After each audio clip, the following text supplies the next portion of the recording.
Dikutip oleh Al-Sami Post, salah satu koran kenamaan Yordania, diinformasikan Ratu Yordania Rania yang merupakan wanita berdarah Palestina yang lahir dan besar di Yordania ini merasa gerah karena rakyat Palestina selalu memuja Indonesia.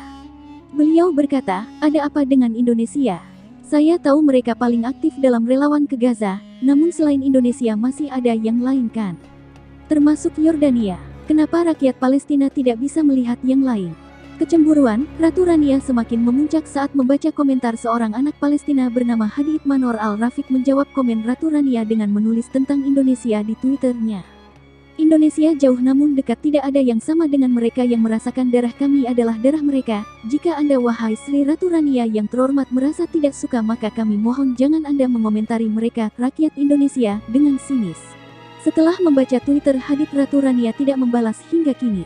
Bahkan saat tragedi kecelakaan kereta api, walau bukan bencana alam namun human error, tetapi rakyat Palestina mendoakan dengan segenap hati mereka. Salah satu Twitter anak Palestina bernama Zainab Khalid menulis, "Indonesia bersedih, kami tidak rela itu. Kalian yang menangis untuk kami, kini kalian menangis setelah kereta kalian bertabrakan. Semoga kalian tabah." Sebenarnya Ratu Yordania, Rania Al-Abdullah, sering menuliskan rentetan pesan pembelaannya pada Palestina terkait status Yerusalem yang secara sepihak diakui Amerika Serikat sebagai ibu kota Israel. Pembelaan dari istri Raja Abdullah II ini dituliskan di Twitter. Seperti diketahui, Yordania adalah negara yang memiliki hak sebagai penjaga situs suci Muslim dan Kristen di Yerusalem. Namun kenapa Palestina selalu mengunggulkan Indonesia? Dalam perkembangannya, Yordania menyerahkan penjagaan situs suci Muslim, termasuk Masjid Al-Aqsa, kepada Palestina. Namun, pengakuan Presiden Amerika Serikat soal seluruh kota Yerusalem sebagai ibu kota Israel membuat Yordania protes keras.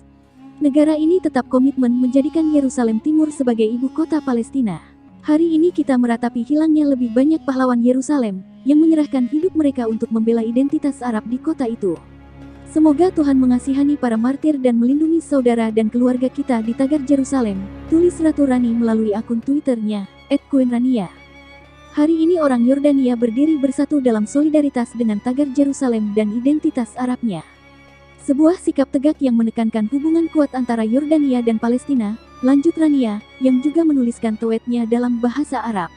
"Tidak ada keputusan politik yang bisa merusak kesucian Tagar Yerusalem dan apa artinya jutaan orang Arab, Muslim dan Kristen di seluruh dunia, imbuh Ratu berdarah Palestina ini."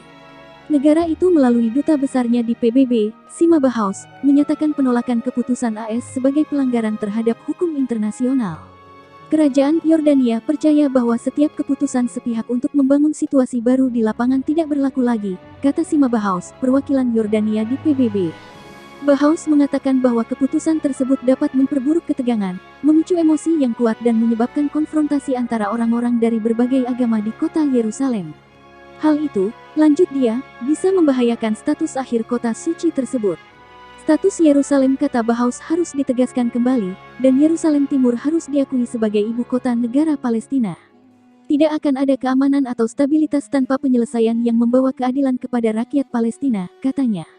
Perlindungan Yerusalem dan tempat-tempat suci untuk semua agama harus menjadi prioritas, imbuh dia.